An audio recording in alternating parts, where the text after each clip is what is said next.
காங்கிரஸ் ஆட்சியில் நாராயணசாமி அவர்கள் முதலமைச்சராக இருக்கும் பொழுது 5 ஆண்டு காலம் வளர்ச்சி எதுவும் ஏற்படவில்லை, தொழிற்சாலைகள் கொண்டு வரவில்லை, சட்டம் ஒழுங்கு சீர்கட்டு இருந்தது. நாராயணசாமியுடைய அரசு ஊழலிலே சிக்கி இருந்தது.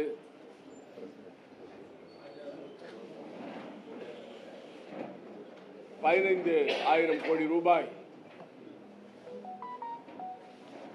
அவர் ஊழல் செய்திருக்கிறார். அது மட்டுமல்லாமல் அவர் ஏடிஎம் மெஷின் போல செயல்பட்டு காங்கிரஸ் கட்சியின் தலைமைக்கு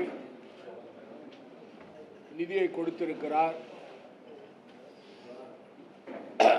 தாழ்த்தப்பட்ட மக்களுக்கு சொந்தமான இடத்தை எல்லாம் அபகரித்திருக்கிறார்.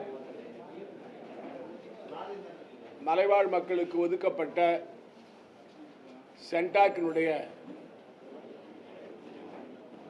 இடத்தை ஏலம் போட்டு விற்றிருக்கிறார் என்று சரமாரியான குற்றச்சாட்டை என் மீது சுமத்தியிருக்கிறார். மாண்புமிகு உள்துறை அமைச்சர் திரு அமித்ஷா அவர்களுக்கு நான் கேட்க வேண்டிய கேள்விகள் நிறைய இருக்கின்றன. எந்த ஆட்சியில் சட்டம் ஒழுங்கு கெட்டு போயிருக்கிறது? புதுச்சேரி மாநிலத்தில் என்ஆர் பாஜக ஆட்சியில் மக்களுக்கு பாதுகாப்பு இல்லை, பெண்கள் வெளியே நடமாட முடியவில்லை, நில அபகரிப்பு, வீடு அபகரிப்பு நடைபெறுகிறது, காவல்துறையானது கட்ட பஞ்சாயத்து அலுவலகமாக செயல்படுகிறது என்று தொடர்ந்து நாம் வலியுறுத்தி வருகிறோம். ஆனால் காங்கிரஸ் ஆட்சியை பற்றி அவர் குறை சொல்லிவிட்டு சென்றிருக்கிறார். ஒரு அபாண்டமான குற்றச்சாட்டை என் மீது கூறியிருக்கிறார். இதற்கு அவரிடம் ஆதாரம் இருக்கிறதா? நான் 15,000 கோடி ரூபாய் ஊழல் செய்ததற்கான எந்த முகாந்திரத்தை வைத்து அவர் பேசுகிறார்? எந்த ஆதிதிராவிட மக்கள் நிலத்தை நான் அபகரித்தேன்? எந்த சென்டாக்கிலே கொடுக்கப்பட்ட மலைவாழ் மக்கள் கொடுக்கப்பட்ட இடத்தை நான் விற்றேன்? இதற்கெல்லாம் திரு அமித்ஷா அவர்கள் பதில் சொல்லி ஆக வேண்டும். ஒரு அப்பட்டமான கலப்படமில்லாத பொய்யை காரைக்கால் பகுதியிலே அவர் பேசுகின்ற பொதுக்கூட்டத்திலே பேசியிருப்பது மிகுந்த வேதனையை தருகிறது. காரைக்கால் மக்கள், புதுச்சேரி மக்கள் அனைவருக்கும் ஒவ்வொரு அரசியல்வாதியை பற்றி தெரியும். யார் ஊழல் செய்தார்கள், யார் ஊழல் செய்து கொண்டிருக்கிறார்கள் என்பது தெரியும். தொடர்ந்து 4 ஆண்டுகளாக என்ஆர் பாஜக ஆட்சியில் முதலமைச்சரிலிருந்து, உள்துறை அமைச்சரிலிருந்து, விவசாயத்துறை அமைச்சர், 30% கமிஷன் பொதுப்பணித்துறை அமைச்சர் என்று சரமாரியான குற்றச்சாட்டுகளை, 28 குற்றச்சாட்டுகளை இந்த ஆட்சியாளர்கள் மீது நாங்கள் சொன்னோம். எங்களுடைய ஆட்சி 2014 2021 வரை நடந்தது. இப்பொழுது என்ஆர் பாஜக ஆட்சி 5 ஆண்டு காலம் நடைபெறுகிறது. இந்த 5 ஆண்டுகளில் புதுச்சேரியை பெஸ்ட் மாநிலமாக மாற்றுவோம் என்று மரியாதைக்குரிய பிரதமர் நரேந்திர மோடி அவர்கள் தேர்தல் சமயத்திலே சொன்னார். 2021 சொன்னார். அது பெஸ்ட் மாநிலமாக ஆகியிருக்கிறதா? இவர்கள் ஏதாவது ஒரு புதிய தொழிற்சாலை கொண்டு வந்திருக்கிறார்களா? இவர்கள் ஏதாவது ஒரு கட்டுமான பணியை செய்திருக்கிறார்களா? புதுச்சேரி மாநிலத்தில் ஏதாவது புதிய திட்டங்களை நிறைவேற்றி இருக்கிறார்களா? மேம்பாலங்களை கட்டி இருக்கிறார்களா? இந்த 5 ஆண்டு கால சாதனையை சொல்லிவிட்டு தான் இனிமேல் நாங்கள் ஆட்சிக்கு வந்தால் என்ன செய்வோம் என்று மக்கள் மத்தியில் சொல்ல வேண்டும். ஆனால் இவர்கள் ஒரு சாதனையும் செய்யாத காரணத்தால் திரு அமித்ஷா அவர்கள் இந்த ஆட்சியை பற்றி 5 ஆண்டு கால ஆட்சியை பற்றி அவர் ஒன்றுமே பேசவில்லை.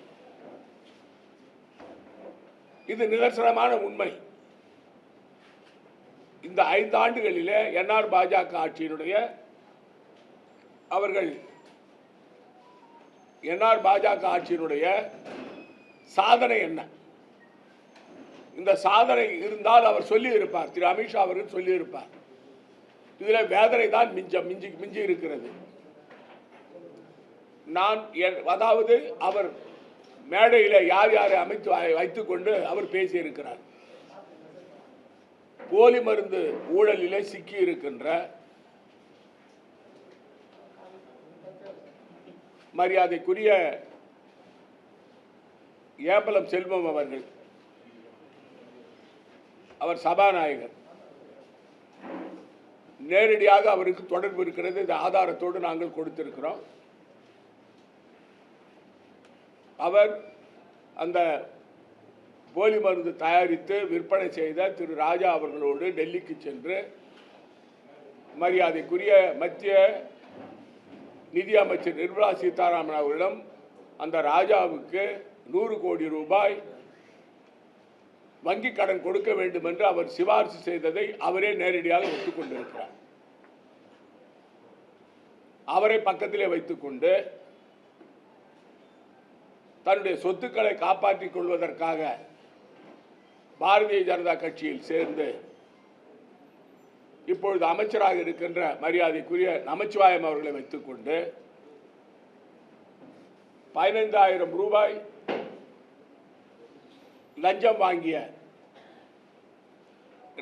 மஞ்சள் ரேஷன் கார்டை சிவப்பு ரேஷன் கார்டாக ஆக்குவதற்கு லஞ்சம் வாங்கியவர்களை வைத்துக் கொண்டு எங்கள் ஆட்சியில் நான் ஊழல் செய்ததாக கூறுகிறார் மரியாதைக்குரிய உள்துறை அமைச்சர் திரு அமித்ஷா அவர்கள். நான் அவரிடம் சவால் விடுகிறேன். நான் எந்த விசாரணைக்கும் தயார். புதுச்சேரி மாநில அரசு விசாரணை வைக்கிறதா அல்லது சிபிஐ விசாரணை வைக்கிறீர்களா, அமலாக்க பிரிவுத்துறை விசாரணை வைக்கிறீர்களா, வருமான வரித்துறை விசாரணை வைக்கிறீர்களா, எந்த விசாரணைக்கும் நான் தயார். என் மீது ஏதாவது ஒரு குற்றச்சாட்டு, ஊழல் குற்றச்சாட்டு இருந்தால் நான் அரசியலை விட்டு வெளியே விலகிவிடுகிறேன். ஆனால் மரியாதைக்குரிய அமித்ஷா அவர்கள் இந்த குற்றச்சாட்டுகளை நிரூபிக்கவில்லை என்றால் அவர் உள்துறை அமைச்சர் பதவியை ராஜினாமா செய்துவிட்டு செல்வதற்கு தயாராக. புதுச்சேரி மாநில மக்களை ஏமாற்றுவதற்காக காங்கிரஸ் கட்சியின் மீதும் காங்கிரஸ் கட்சியுடைய தலைவர்கள் மீதும் எங்கள் மீதும் சேரை வாற்றி பூசுவது ஒரு உள்துறை அமைச்சருக்கு அழகல்ல. இந்த நாட்டுடைய உள்துறை அமைச்சராக இருக்கிறவர் தான் பேசுவதற்கு முன்பு ஆதாரங்களை வைத்துக் கொண்டு பேச வேண்டும். அவர் 3ஆம் தர அரசியல்வாதி அல்ல. இந்த நாட்டுடைய உள்துறை அமைச்சர் பாரதிய ஜனதா கட்சியுடைய பிரதமருக்கு அடுத்து இருக்கிறவர். அவர் ஒரு தவறான தகவல்களை, உண்மைக்கு புறம்பான செய்திகளை காங்கிரஸ் கட்சி மீது களங்கம் விளைவிக்க வேண்டும், எங்கள் மீது களங்கம் விளைவிக்க வேண்டும் என்பதற்காக சரமாரியாக குற்றச்சாட்டுகளை கூறியிருப்பது வன்மையாக கண்டிக்கத்தக்கது. ஆகவேதான் எந்த விசாரணைக்கும் நான் தயார்.